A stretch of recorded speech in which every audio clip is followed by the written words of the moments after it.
que sientes, lo que piensas. Hablamos claro, sin censura ni promesas. Y ya estamos en nuestro segmento de podcast con Victoria Peraza. Ella es psicóloga y le he propuesto hablar sobre un tema que a veces en pareja es un poco difícil, o cómo llegamos a eso, a ese desinterés, a esa desidia, que prefiero no discutir, prefiero mantenerme en silencio, a pesar de que obviamente en una discusión en ciertas ocasiones se pueden presentar groserías, faltas de respeto, y sin embargo me hago la indiferente por no agrandar aquella discusión. Victoria, bienvenida. Bueno, siempre un placer estar acá. Creo que es un tema súper importante porque la mayoría de las personas inician una relación y quizás tienen ese ímpetu de inicial de querer hablar, de querer conversar, de querer decir lo que no me gusta, tal vez lo que me enoja, pero en esas interacciones poco a poco va desgastándose la relación porque las interacciones empiezan a verse como de manera negativa. Yo a lo mejor te digo, no me gusta esto, y la otra persona responde mal o no me escucha o quizás hace digamos que emocionalmente se pone en el papel de víctima. Existen muchas cosas que hacen que la comunicación se corte y la otra persona empieza a decir, quizás no voy a hablar de este tema. Qué pereza, ¿no? Uh-huh. Porque después se dilata esta conversación, vienen las discusiones, la indiferencia. Y dejo de hablar de temas que pueden ser muy importantes para avanzar en la relación y empiezo a decir, no, este tema no lo vamos a tocar, este tema tampoco porque seguro le va a molestar. En otro momento. En otro momento, cuando él esté mejor o cuando yo esté mejor, tal vez eso no pase muy cerca y empiecen a acumular y a sentir que ya no tiene sentido hablar. Incluso hay parejas que pasan meses sin hablarse, lo cual me parece impresionante porque vives en un estado de soledad total en tu propio hogar, donde prefieres no hablar antes de recibir algo negativo de la otra persona. Y esto sucede porque no entendemos nuestra carga emocional ante ciertos temas y no aprendemos a trabajarlos antes de que esto se vuelva un grave problema en la relación. O sea, la pareja deja de comunicarse y habla lo necesario de si tienen hijos, los hijos o las cosas de la casa, cosas puntuales, pero esa conexión, complicidad, conversaciones de pareja desaparecen. Exactamente, o empiezo a, entre comillas, como ya yo conozco a la otra persona, adivinar todo lo que no quiere escuchar o todo lo que no quiere hacer o lo que sí quiere hacer. Y después cuando en algún momento tenemos estos lindos espacios en terapia, se dan cuenta, yo creía esto de ti no era así, pero yo lo imaginaba y decía, no voy a tocar este tema o ya no voy a hacer esto porque a ti te molesta, y resulta que fueron momentos específicos en que quizás la persona no estaba bien emocionalmente y que en ese momento no quería que, y yo lo tomé como que esta persona siempre es así, ya más nunca voy a hablar de este tema, o más nunca le voy a abrazar, o más nunca le voy a llevar un detalle, porque cuando le llevé el detalle me dijo, no, siempre me llevas lo mismo, entonces yo más nunca le voy a llevar flores porque ya, me dijo que siempre le llevo flores, y yo interpreté ese mensaje, pero quizás era, tráeme otra cosa, pero no más nunca me lleves flores. O sea, por un lado puede ser una mala interpretación, y por otro lado no puede ser que ya llegue un punto de desgaste de la relación por no haber tocado temas, por no haber aclarado, y es preferible mejor quedarnos callados y seguir presas de la rutina. Eso siempre termina pasando cuando llevamos demasiado tiempo sin hablar, ¿no? Hablamos como indicabas de cosas muy básicas, de que hay que comprar, las niñas tienen que ir a la escuela, la profesora dijo tal cosa, pero no hablamos realmente de nuestra relación. Ese tema puede quedar de último en el proceso de todo lo que está pasando. Empezamos incluso a dejar de querernos en cierto modo, empezamos a anestesiarnos, dejar de sentir. Y eso es súper fuerte porque para no sentir ese dolor que quizás me causa decir esto se está acabando o esto no va a funcionar, empiezo a estar en automático sin sentir nada, ni lo bueno ni lo malo. Empiezo a ser como un robot entre comillas, y eso hace que se pierdan tantas cosas en el ser humano, porque es un ser humano que no está disfrutando realmente lo que está viviendo. Y todo empezó simplemente porque un momento empezó a decir, voy a callar todas estas cosas. Y cuando callo también empiezo a quitarme valor a mí, porque digo, ya nadie me va a escuchar, no voy a ser escuchada o no voy a ser escuchado. Y eso también es bastante importante. Baja autoestima, es decir, no me expreso porque no es valorada mi opinión.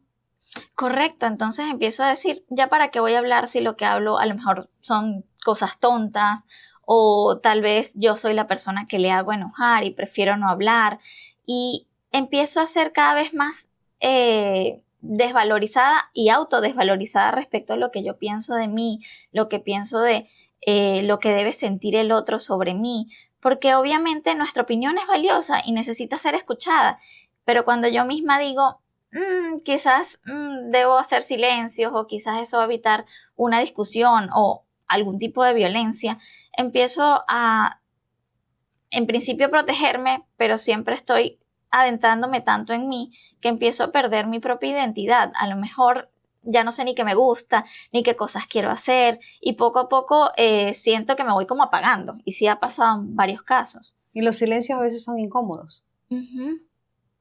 ¿no? En gran parte los silencios pueden ser un momento de acompañamiento en una pareja que está bien, que dice estoy en mi espacio y podemos hacer silencio, pero el silencio se vuelve incómodo cuando sí quiero hablar, pero no puedo hacerlo. Pero me detengo. Uh-huh. Estamos conversando con Victoria Peraza sobre prefiero quedarme en silencio para no discutir.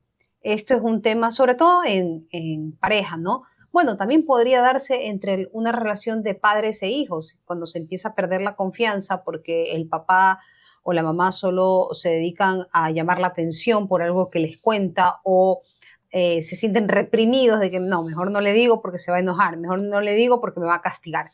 Pero en este momento estamos enfocándolo en tema de pareja puntualmente. Vamos a hacer una pausa y ya volvemos con más aquí en Sin Peros ni Rodeos.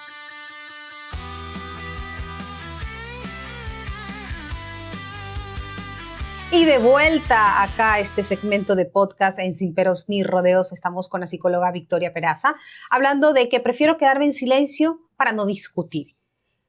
Ya lo hemos planteado, por qué se pueden dar esta situación, ¿no? En pareja sobre todo. Pero ¿de qué forma entonces evitamos llegar a ese silencio que minimiza nuestra opinión? Porque no queremos discutir, porque no queremos ofender y no dilatar esta situación, que incluso empezamos a desvalorizar nuestra opinión. Entonces nos quedamos en silencio. Pero ¿de qué forma evitamos llegar a esa situación? Bueno, en principio es darnos cuenta si empezamos a como omitir temas, decir, no, mejor no hablo de esto, este tema es delicado para la otra persona y también entender por qué lo dejo de hablar, si es la reacción de la otra persona, si es mi propia reacción ante esas temáticas y siempre hay técnicas que uno puede aplicar antes de hablar, ¿no? Tal vez aplicar alguna técnica de relajación o de respiración porque si es algún tema muy delicado, si ya van a discutir y creen que va a ser algo que va a herirlos o que van a tener realmente algo que lamentar porque van a decir cosas que no quieren decir, es muy importante hacer un tiempo fuera. Simplemente este momento no puedo hablar este tema, sí hay que hablarlo, pero no es el momento porque emocionalmente no estoy disponible, pero vamos a retomarlo en otro momento. No es que tenemos que hablar en ese instante, pero es un tema que se tiene que retomar porque si está generando estas emociones en nosotros es porque hay que tocarlo, es porque es importante para la relación, realmente. ¿Qué más es ordenar importante? nuestras ideas. Claro, ordenar las ideas porque las emociones a veces no nos permiten ordenar ninguna idea, sino atacar. Hablar siempre desde lo que yo pienso y lo que yo siento. Yo me siento mal cuando tú te molestas porque no te hice la comida que era, o cuando tú te molestas porque yo me he visto de tal forma, o cuando tú te molestas porque lloro, porque también pasa que los hombres se angustian. Sí, pueden ser cosas superficiales si nos ponemos a analizar, ¿verdad? Pueden ser cualquier tipo de cosas que le moleste a la otra persona. Por ejemplo, esto de las emociones, a veces cuando las mujeres lloramos, que tendemos a nosotros liberar nuestras emociones por allí, los hombres se angustian. Entonces es como no llores, no puedes estar así. Lloras? Porque lloras, te hago un chiste y no deja que la persona viva su espacio. Entonces también es como aprender a comunicar estas cosas y poder decir, yo estoy llorando, deja que pase mi momento, no pasa nada, no me voy a morir, es parte de liberar las emociones y después podemos seguir hablando. Entonces es ver qué es lo que al otro le genera angustia, qué es lo que a mí me genera angustia y llegar a acuerdos, entender a la otra persona, empatizar con la otra persona, porque cuando volvemos las conversaciones en una competencia donde alguien tiene que tener la razón, muchas veces no se llegan a acuerdos. Pero cuando yo entiendo el punto de vista de la otra persona y me pongo en sus zapatos, empiezo a generar realmente una situación en la cual me compenetro con mi pareja, siento que me entiende y allí es donde empiezan realmente a fluir las O cosas. sea, respirar, tranquilizarnos, ordenar nuestras ideas y también ser empático, ¿no? Ujú. Pensar también que esa persona le afecta ciertas circunstancias, ciertas situaciones, ¿no? O actitudes. Es así y eso también es como indagar. Bueno, a mí me afecta porque en mi familia cuando se trataban de esta forma significaba que pasaban días sin hablarse. Entonces, si tú me pasas un día sin hablar, yo me muero. Siento que estoy repitiendo esa historia que estaba en mi casa y que era muy dolorosa. Entonces, por favor, intentemos de que no haya esta supuesta solución de no hablarnos, sino tratar de, bueno, no puedes hablar en esto, pero en 2, 3 horas tal vez hablemos de otra cosa y luego el día siguiente hablamos del tema complicado. Ujú. Pero como esas situaciones que nosotros hemos vivido a lo largo de nuestra vida, sea en relaciones anteriores o sea en la crianza, nos afectan en cómo vemos lo que hoy nos pasa. Y si no empezamos a escuchar a la otra persona con su historia y creemos que vivió mi propia historia, empezamos a juzgarlas desde mi situación, desde mi posición y no entiendo lo que está pasando esa otra persona realmente. En conclusión, hay que hablar. Así es. No hay que quedarse callados, hay que hablar porque si no somos presas de la rutina y el desgaste de la relación. Así es. Y además de eso, que es algo súper importante, por ahí me dicen, no, las acciones son más importantes que lo que uno dice. Yo creo que las acciones son súper importantes y nos demuestran realmente qué tan comprometidos con nosotros está la otra persona. Ujú. Pero si no hablamos, a veces ni siquiera entendemos esa interpretación que hablábamos antes de ¿Por lo qué que está estar haciendo el enojado? otro. Ujú. Entonces no es solo la acción, sino qué hay detrás de esa acción. Y así vamos a entender como que todo se va engranando y no solamente es lo que hace, sino cómo yo entiendo, está haciendo eso porque está enojado, ya sé que le pasa esto porque su familia siempre reacciona de esta manera, entonces le voy a dar su espacio y después conversamos sobre eso. Perfecto, muchísimas gracias a Victoria Peraza por habernos acompañado el día de hoy para hablar sobre este tema importantísimo. Prefiero hacer silencio antes de discutir. En conclusión, hable, convérselo, pero cuando estén tranquilos, no seamos presas de esas emociones que muchas veces no sabemos controlar. Hacemos una pausa y ya volvemos con más aquí en Sin Peros ni Rodeos.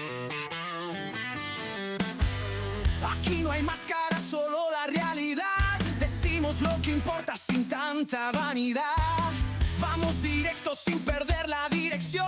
Te hablamos de frente sin